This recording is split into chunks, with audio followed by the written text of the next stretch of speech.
Hi students, this is your Science Miss. In this session, we are going to discuss Unit 22, World of Microbes.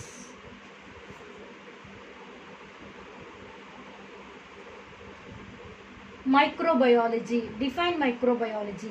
Microbiology is a branch of biology that deals with living organisms of microscopic size, which includes bacteria, fungi, algae, protozoan and virus. So microbiologyங்கிறது என்னன்னா கண்ணுக்கு தெரியாத சின்ன சின்ன micro ஆர்கானிசம்ஸை பற்றி படிக்கிற படிப்புக்கு பேர் தான் மைக்ரோபயாலஜி அப்படின்னு சொல்லுவோம். ஸோ அந்த ஸ்டடியில் வந்து நம்ம bacteria, fungi, algae, protozoa, virus இதை பற்றியெல்லாம் வந்து நம்ம படிப்போம். ஓகேங்களா? ஸோ இங்கே நம்ம வேர்ல்ட் ஆஃப் மைக்ரோப்ஸ் லெசனில் நம்ம வந்து ஃபஸ்ட்டு மைக்ரோ ஆர்கானிசம்ஸில் ஒரு சில மைக்ரோ ஆர்கானிசம்ஸ் நம்மளுக்கு யூஸ்ஃபுல்லாக இருக்கும், ஒரு சில மைக்ரோ ஆர்கானிசம்ஸ் நம்மளுக்கு கெடுதல் செய்யும். So some of the microorganisms are beneficial to us and they are used in the preparation of curd, bread, cheese, alcohol, vaccines and vitamins. While some other are harmful, causing diseases to plants and animals including human beings. அதே மாதிரி ஒரு சில micro organisms நம்மளுக்கு கெடுதல் செய்யும். So பிளான்ட்ஸ்க்கு, அனிமல்ஸ்க்கு, human பீயிங்ஸ்க்குலாம் வந்து டிசீஸை ஏற்படுத்தும். So micro ஆர்கானிசம்ஸை பற்றி நம்ம டீட்டெயிலாக தெரிஞ்சால் மட்டும்தான் அதனுடைய பெனிஃபிட்ஸும் அண்ட் ஹார்ம்ஃபுல்னஸை பற்றியும் நம்ம கிளியராக தெரிஞ்சிக்க முடியும். ஸோ ஃபஸ்ட் நம்ம மைக்ரோ ஆர்கானிசமை பற்றி படிக்கலாம். Micro organism and their types. Micro organisms differ from each other in size, morphology, habitat, metabolism and several other features.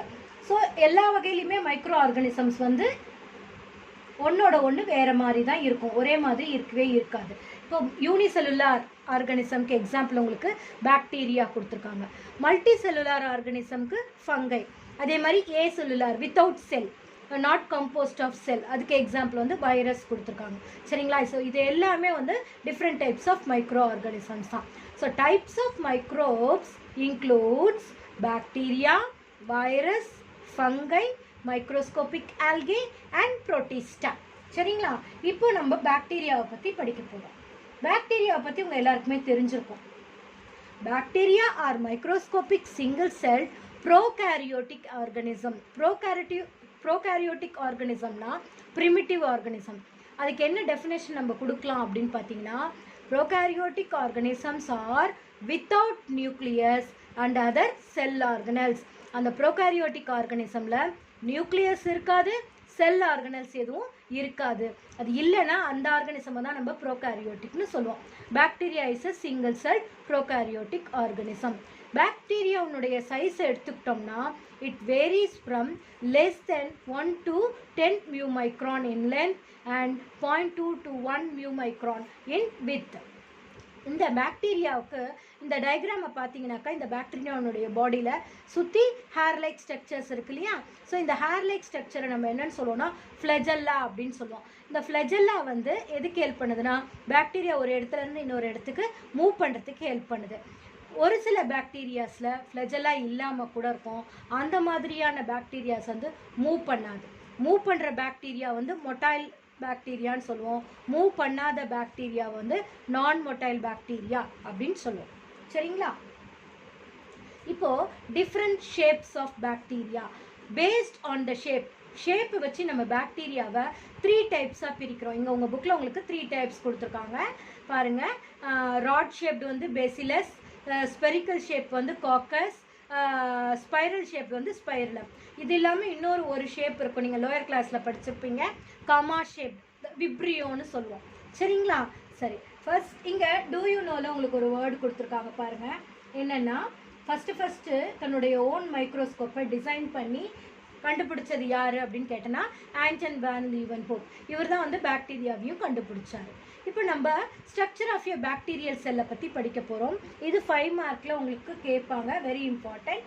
இந்த பாக்டீரியல் செல்லுலேருந்து ஆரம்பித்து சைட்டோபிளாசம் வரையும் இதுக்கு எழுதணும். இது இந்த கொஸ்டின் கேட்டாங்கன்னாக்கா நீங்கள் அந்த ஃப்ரண்ட் பேஜில் இருக்கக்கூடிய பாக்டீரியானுடைய டயக்ராமும் கண்டிப்பாக வரையணும். சரிங்களா? So bacterial cell has cell membrane covered by strong rigid cell wall. So அதனுடைய செல் மெம்பரேனுக்கு மேலே ஒரு ரிஜிட் செல் வால் வந்து கண்டிப்பாக ப்ரெசண்ட் ஆகிருக்கும். இது இல்லாமல் ஒரு சில பாக்டீரியாஸில் இந்த ரிஜிட் செல் வால்க்கும் மேலே அடிஷ்னலாக இன்னொரு ஸ்லிம்மி ப்ரொடெக்டிவ் லேயர் இருக்கும். அந்த லேயருக்கு பேர் கேப்சியூல். அந்த கேப்சியூல் எதால் ஆனது அப்படின்னு பார்த்தீங்கன்னா polysaccharides or capsule made up of polysaccharides.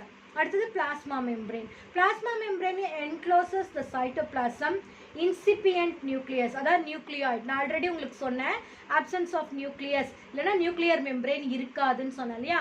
So nuclear membrane இல்லாமல் அந்த நியூக்ளியர் மெட்டீரியல் வந்து அப்படியே சைட்டோபிளாசமில் ப்ரெசண்ட் ஆயிருந்தா அதை தான் நம்ம நியூக்ளியாய்டு இல்லைனா இன்சிபியன்ட் நியூக்ளியஸ் அப்படின்னு சொல்லுவோம். அதுக்கப்புறம் ரைபோசோம்ஸ். நம்மளுக்கு செல் ஆர்கனல்ஸ் இருக்காது பாக்டீரியாலன்னு படித்தோம். ஆனால் இங்கே ரைபோசோம்ஸ் கொடுத்துருக்காங்க. Ribosome is the only sell organelle that present in the bacteria. Ribosomes and DNA which serve as a genetic material. Ribosome எதுக்காக இதில் present ஆயிருக்கு அப்படின்னு பார்த்தீங்கன்னா ribosome are the site of protein synthesis. They lack membrane bounded organelles. மற்ற எந்த membrane bounded organellesம் இந்த bacterial செல்லில் இருக்காது. இன்னொரு ஒரு ஸ்பெஷல் கேரக்டர் பாக்டீரியாவில் என்னன்னு பார்த்தீங்கன்னாக்கா small extra chromosomal circular DNA, அதுக்கு பேர் வந்து பிளாஸ்மிட் அப்படின்னு சொல்லுவாங்க. அது வந்து எக்ஸ்ட்ராவாக வந்து பாக்டீரியாவில் ஸ்பெஷலாக ப்ரெசென்ட் ஆகிருக்கு, வேறு எந்த ஆர்கானிசம்லேயே ப்ரெசென்ட் ஆகலை. ஓகேங்களா? ஸோ இது எல்லாம் தான் வந்து structure of a bacterial cell. அடுத்த மைக்ரோ ஆர்கானிசம் வந்து நம்ம படிக்க போகிறது virus. The term virus in Latin means venom or poisonous fluid. So virus அப்படிங்கிற வார்த்தைக்கு லாட்டின்ல என்ன மீனிங் பார்த்தீங்கன்னா poisonous fluid அப்படின்னு அர்த்தம். So virus are non-cellular self-replicating parasites. அது வந்து ஒரு செல் மாதிரி இருக்கவே இருக்காது. ஆனால் அது ஒரு செல்ஃப் ரெப்ளிகேட்டிங், தன்னைத்தானியே உருவாக்கிக்கும். நிறைய வைரஸ், ஒரு வைரஸ் நிறைய வைரஸை உருவாக்கும். ஸோ செல்ஃப் ரெப்ளிகேட்டிங் பாரசைட் அப்படின்னு சொல்லுவோம். அப்போது வைரஸ்னுடைய உடம்புக்குள்ளே என்னதான் இருக்கும் அப்படின்னு பார்த்தீங்கன்னா they are made up of protein that covers a central nucleic acid molecule, either RNA or DNA. இப்போ நடுவில் சென்டரில் ஒரு ஆர்என்ஏவோ இல்லை டிஎன்ஏவோ இருக்கும், அதை சுற்றி ப்ரோட்டீன் இருக்கும். கேப்சிட்னு போட்டிருக்காங்க இல்லையா.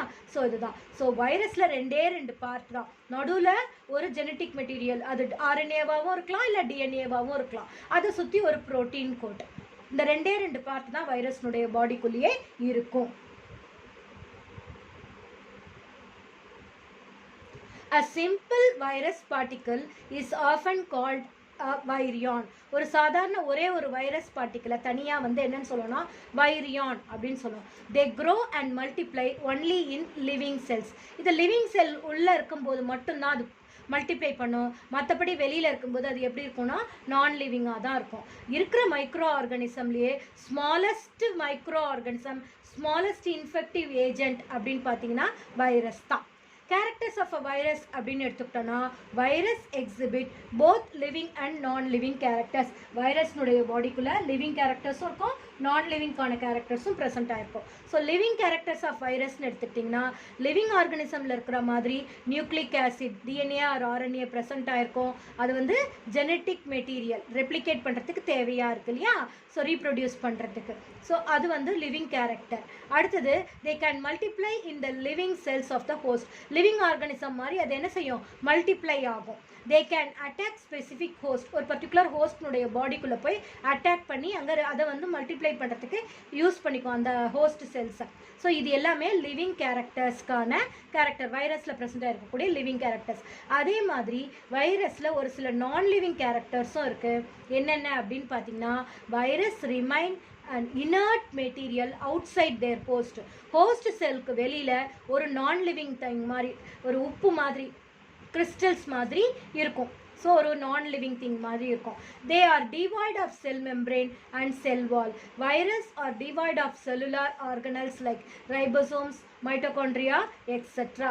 அதில் எதுவுமே இருக்காது, செல் மெம்பரேன் இருக்காது, செல் வால் இருக்காது, செல்லுலார் ஆர்கனல்ஸ் ரைபோசோம், மைட்டோகாண்ட்ரியா மாதிரியான செல்லுலார் ஆர்கனல்ஸ் எதுவுமே அதில் இருக்காது. They can be crystallised, salt மாதிரி அதை என்ன பண்ணலாம், கிறிஸ்டலைஸ் பண்ணலாம். இதெல்லாம் வந்து வைரஸ்னுடைய நான் லிவிங் கேரக்டர்ஸ். உங்களுக்கு 2 மார்க்கில் கேட்பாங்க. Living and non living characters of the virus. அதனால் இதை நல்லா படிச்சுக்கோங்க. More to know, the protein free pathogenic RNA of virus is viroid. அந்த புரோட்டீன் இல்லாத வெறும் RNA ஆஃப் த வைரஸை மட்டும் தனியாக, அதுவும் பேத்தோஜெனிக், அது நோய் ஏற்படுத்தக்கூடிய அந்த RNA ஆஃப் த வைரஸை நம்ம என்னன்னு சொல்லுவோம்னா வைரியாய்ட்ஸ் அப்படின்னு நம்ம சொல்லுவோம். ஓகேங்களா? சரி, இப்போது டைப்ஸ் ஆஃப் த வைரஸ் பற்றி படிக்க போகிறோம். வைரஸ் வந்து எந்த ஆர்கனிசம்னுடைய பாடிக்குள்ளே இருக்கோ அதுக்கு ஏற்ற மாதிரி அதை வந்து நம்ம டைப்ஸ் ஆஃப் வைரஸாக பிரிச்சுருக்கோம். இப்போ பிளான்ட்னுடைய பாடிக்குள்ளே இருந்தால் அது plant virus. Virus that infect பிளான்ட்ஸ்னாக்கா பிளான்ட் வைரஸ். எக்ஸாம்பிள் உங்களுக்கு வந்து டொபாக்கோ மொசைக் வைரஸ், இந்த மாதிரி நிறைய வைரஸஸ் கொடுத்தோம். ஒரு எக்ஸாம்பிள் நீங்கள் ஞாபகம் வச்சுக்கிட்டிங்கன்னா உங்களுக்கு ரொம்ப யூஸ்ஃபுல்லாக இருக்கும். Animal virus, virus that infect animals. அனிமல்ஸை இன்ஃபெக்ட் பண்ணுற வைரஸ் வந்து அனிமல் வைரஸ். எக்ஸாம்பிள் உங்களுக்கு அடினோ வைரஸ் கொடுத்துருக்காங்க, retrovirus, influenza, polio virus, நிறைய வைரஸ் கொடுத்துருக்காங்க. ஏதாவது ஒரு வைரஸை நீங்கள் ஞாபகம் வச்சுக்கோங்க. இதெல்லாம் வந்து அந்த டிஃப்ரெண்ட் வைரஸஸ்னுடைய டயக்ராமேட்டிக் ரெப்ரசன்டேஷன். அடுத்த வைரஸ் வந்து பாக்டீரியோஃபேஜ். இந்த வைரஸ் வந்து பாக்டீரியாவே இன்ஃபெக்ட் பண்ணும். பாக்டீரியாவே ஸ்மாலர் ஆர்கானிசம் தான், அதை விட ஸ்மாலஸ்ட் வந்து வைரஸ். அதனால பாக்டீரியாவுக்கு கூட அது நோய் ஏற்படுத்தும். Virus that infects bacterial cells are called bacteriophages. So நிறைய எக்ஸாம்பிள்ஸ் இருக்குது. இங்கே உங்களுக்கு T4 பாக்டீரியோஃபேஜை வந்து எக்ஸாம்பிளாக கொடுத்துருக்காங்க. சரிங்களா? அடுத்த ஆர்கானிசம் நம்ம படிக்க போகிறது ஃபங்கை. ஃபங்கைனுடைய ஸ்பெஷல் கேரக்டர் என்னன்னா அதில் வந்து குளோரோஃபில் இருக்காது. தே lakh chlorophyll, hence they depend on living or dead host for their nutritional needs. அதனால அதுக்கு தனக்கு தேவையான ஃபுட்டை தன்னால் ப்ரிப்பேர் பண்ணிக்க முடியாது. அதனால் வேற ஒரு ஆர்கானிசம் தான் டிபெண்ட் பண்ணியிருக்கோம். அந்த வேற ஒரு ஆர்கானிசம் லிவிங் ஆர்கானிசமாக இருந்தால் அதை பாராசைட்னு சொல்லுவோம். அதுவே டெட் ஹோஸ்டாக இருந்தால் அப்போ அதை சாப்ரோஃபைட் அப்படின்னு சொல்லுவோம். ஓகேங்களா? So fungi live on living host are called parasites and those living on dead organic matter are called saprophytes. ஃபங்கைனுடைய பிளான்ட் பாடி, அதனுடைய பாடி ஆஃப் த ஃபங்கையை வந்து நம்ம என்னன்னு சொல்லுவோம்னா தாலஸ் அப்படின்னு சொல்லுவோம். ஓகேங்களா? அதனால தான் ஃபங்கையை தாலோஃபைட்டால் படிப்போம். Single celled yeast ranges from 1 to 5 mu micron in weight. They are spherical in shape. Yeast தான் உங்களுக்கு எக்ஸாம்பிளாக கொடுத்துருக்காங்க ஃபங்கைக்கு. அது வந்து ஸ்பெரிக்கல் இன் ஷேப் இருக்கும். ஃப்ளெஜெல்லா ஆப்சன்ட். ஈஸ்டில் வந்து ஃப்ளெஜெல்லா ஆப்சன்ட். அதனால ஃப்ளெஜெல்லா இல்லைன்னா, ஃப்ளெஜெல்லா எதுக்கு யூஸ் ஆகுது? ஒரு இடத்துலேருந்து இன்னொரு இடத்துக்கு மூவ் ஆகிறதுக்கு யூஸ் ஆகுது. ஸோ ஃப்ளெஜெல்லா இல்லாததுனால அதால் என்ன பண்ண முடியாது? மூவ் பண்ண முடியாது. Hence they are non motile. In case of multi cellular forms thallus is called mycelium. இதுவே ஃபங்கையில் மல்டி செல்லுலார் ஃபங்கை கூட இருக்குது. அப்போ அதனுடைய பாடியில் வந்து மெனி செல்ஸ் இருக்கும் இல்லையா? ஸோ அந்த மெனி செல், காம்ப்ளெக்ஸ்டு மெனி செல்லை வந்து என்னன்னு சொல்லுவோம்னா மைசீலியம் அப்படின்னு சொல்லுவோம்.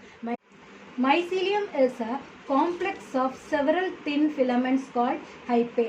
மைசீலியம்ங்கிறது வந்து ஒரு காம்ப்ளெக்ஸான நிறைய ஃபிலமெண்ட்ஸ், ஹைப்பேங்கிற நிறைய ஃபிலமெண்ட்ஸ் எல்லாம் ஒன்றா சேர்ந்தது தான் வந்து மைசீலியம் அப்படின்னு சொல்லுவோம். அது ஹைப்பா, சிங்குலரில் வந்து ஹைப்பா, ப்ளூரலில் வந்து ஹைப்பே. ஓகேங்களா? So each hypha is 5 to 10 mu micron wide. They are tube-like structures filled with protoplasm and cellular organelles.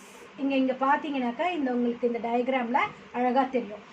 The cell wall is made up of cellulose or chitin. அதனுடைய செல் வால் வந்து எதால் ஆனது? cellulose or chitinனால ஆனது. Cytoplasm contains small vacuoles filled with cell sap, nucleus, mitochondria, Golgi bodies, ribosomes and endoplasmic reticulum. இது single செல்லாக இருந்தால் கூட இதனுடைய உள்ள சைட்டோபிளாசம் இருக்குது, நியூக்ளியஸ் இருக்குது, மைட்டோகாண்ட்ரியா இருக்குது, கோல்கே பாடிஸ் இருக்குது, ரைபோசோம்ஸ், எண்டோபிளாஸ்மிக் ரெட்டிகுலம் அப்படிங்கிற எல்லா ஆர்கனல்ஸுமே ப்ரெசென்ட்டாக இருக்கிறதுனால இது வந்து யூகேரியோட்டிக் செல் அப்படின்னு சொல்கிறோம். ஓகேங்களா? இதனுடைய food material is stored in the form of glycogen or oil globules. They reproduce 3 டைப்ஸில் ரீப்ரொடியூஸ் பண்ணோம் ஃபங்கை. வந்து விஜிடேட்டிவ்லிக்கு எக்ஸாம்பிள் வந்து binary fission, budding and fragmentation. Asexual ரீப்ரொடக்ஷனுக்கு எக்ஸாம்பிள் வந்து spore formation, conidia. And sexual ரீப்ரொடக்ஷனுக்கு எக்ஸாம்பிள் வந்து male and female gametangium are called antheridium and archegonium, oogonium. ஓகேங்களா? Antheridium and oogonium. அடுத்து படிக்க போகிறது வந்து ப்ரியான்ஸ். ப்ரியான்ஸ்ங்கிறது என்ன அப்படின்னு பார்த்தீங்கன்னாக்கா இதுவும் வந்து வைரல் பார்ட்டிக்கல் தான். ஆனால் இந்த வைரல் பார்ட்டிக்கலில் நியூக்ளிக் ஆசிட் இல்லாமல் வெறும் புரோட்டீன் பார்ட் மட்டும் ப்ரெசென்ட் ஆகிருக்கிறது தான். The term prion was coined by Stanley Brewster in 1982. Prions are viral particles which contain only proteins. Protein particle மட்டும்தான் இருக்கும். DNA, RNA மாதிரி nucleic acids வந்து இதில் இருக்காது. They do not contain nucleic acid. They are infectious and smaller than virus. இது வந்து infectious, நோய் ஏற்படுத்தக்கூடியது, வைரஸை விட சைஸில் சின்னதாக இருக்கும். இந்த ப்ரியான்ஸ் வந்து எந்த இடத்துல ப்ரெசென்ட்டாக இருக்கும் அப்படின்னு பார்த்தீங்கன்னா வந்து ஃபவுண்ட் இன் நியூரான்ஸ், நம்மளுடைய நர்வஸ் சிஸ்டமில் இருக்கக்கூடிய நியூரான்ஸில் ப்ரெசென்ட்டாக இருக்கும். அவனுடைய ஷேப் வந்து எப்படி இருக்கும்னா ராட் ஷேப்பில் இருக்கும். Prions induce changes in normal protein. இது வந்து நார்மல் ப்ரோட்டீன். இந்த நார்மல் ப்ரோட்டீனில் அது வந்து என்ன பண்ணுது, சேஞ்சஸை கொடுத்து ஒரு அப்நார்மல் ப்ரோட்டீனாக மாற்றும். சரிங்களா? This results in the degeneration of nervous tissue. இதனால் வந்து நம்மளுடைய நர்வஸ் டிஷ்யூ வந்து டீஜெனரேட் ஆகிடும். இதுவரையும் உங்களுக்கு எல்லாருக்கும் புரிஞ்சிருக்கும்னு நினைக்கிறேன். ஓகேங்களா students? Please go through this video once or twice for your better understanding. Thank you students.